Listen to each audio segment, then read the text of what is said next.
फिर 2000 साल पहले प्रभु ईसा मसीह का जन्म जब हुआ था, उसके अनेक वर्षों के बाद ऐसा धूमधाम से इस प्रकार का मनाने का तरीका आया है।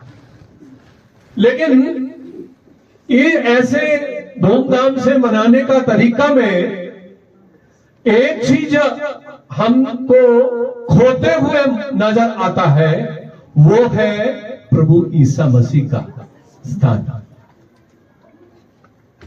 हमें ये इस अवसर पर हमें यह सोचना है, हम सब क्रिसमस मनाने के लिए हम यहां पे उपस्थित हुए हैं।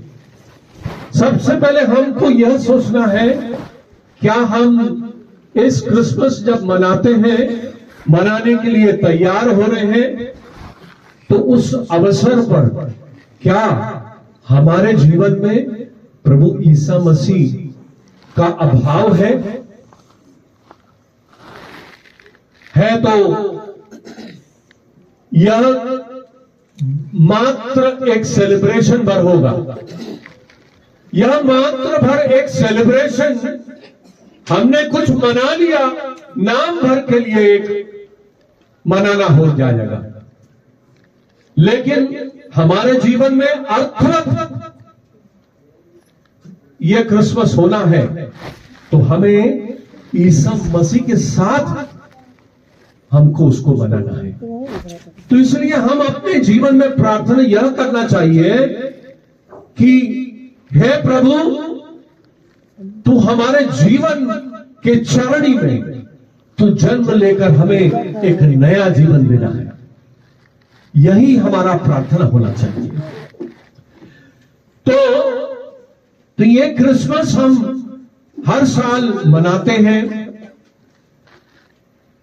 प्रभु ईसा मसीह का जन्मदिन हम बड़े धूमधाम से हम उसको अपने जीवन में मनाते हुए परिवार के साथ, हमारे कलीसिया के साथ, लेकिन हम उसका अर्थ कितना हम समझ पाते हैं और अर्थ को लेकर हम उसको मनाते हैं, सोचने की बात है।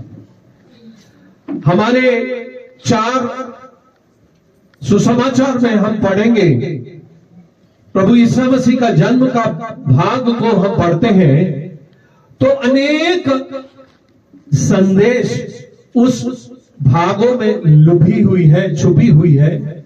उसको अपन को समझने में अपन को कभी कभी मुश्किल होता होगा, लेकिन अनेक संदेश उसमें छुपा हुआ है। उसमें से 2 संदेश आप तक मैं बांटना चाहता हूं। सबसे पहले ये ईसा मसीह का जन्मदिन का अपना 700 साल पहले, प्रभु ईसा मसीह के जन्म के 700 साल पहले नबियों ने प्रवचित किया था। उसका उदाहरण अपने यशाया 7वें अध्याय के 14वें वाक्य में, सुनो, एक कुंवारी गर्भवती होगी और पुत्र जनेगी और उसका नाम इम्मानुएल रखेंगे।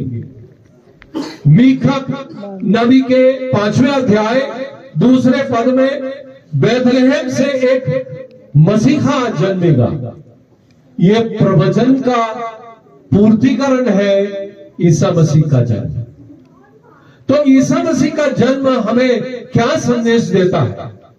सबसे पहले ईसा मसीह का यानी क्रिसमस प्रभु पिता परमेश्वर का जगत से अनंत प्रेम का एक प्रतीक है। क्रिसमस यानी ईसा मसीह का जन्म पिता परमेश्वर का अनोखा प्रेम का प्रतीक है। क्या? ईसा मसीह का जन्म।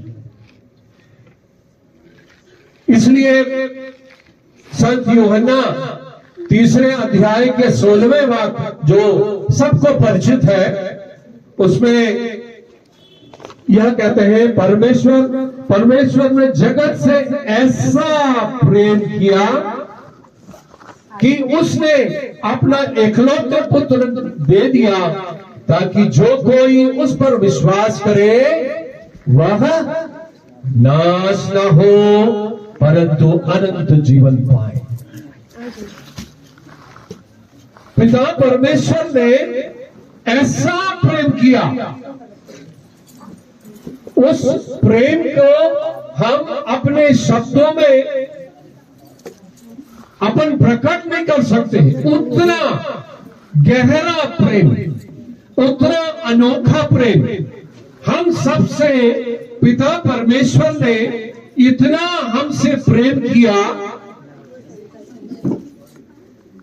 जो स्वर्ग में है, स्वर्ग में विराजमान है, जो अल्फा ओमेगा है, जो राफा है, एलोही है, निसी है, शालोम है, हीरा है, वो पिता परमेश्वर अपने एकलौते पुत्र जो स्वर्ग में विराजमान है, करोड़ों स्वर्गदूतों का सेवा पाते हैं, वह मनुष्य रूप लेकर आप और हमारे जैसे ऐसा शरीर लेकर इस पृथ्वी पर जन्मा।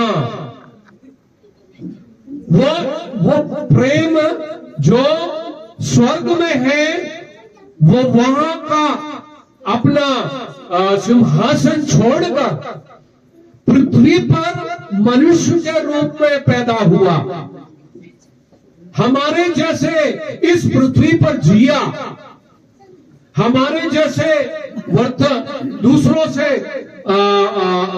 के साथ कार्य किया, दूसरों के साथ अपना प्रेम बांटा। उसमें वो प्रेम के पीछे एक बड़ा कारण भी है, जो कि उसमें यह कहते हैं वह नाश ना हो। वो प्रेम के पीछे सबसे बड़ा छुपा हुआ संदेश यह है कि हम कोई भी इस दुनिया में नाश ना हो, नष्ट ना हो। हमारे जीवन में पिता परमेश्वर ने जब देखा आदम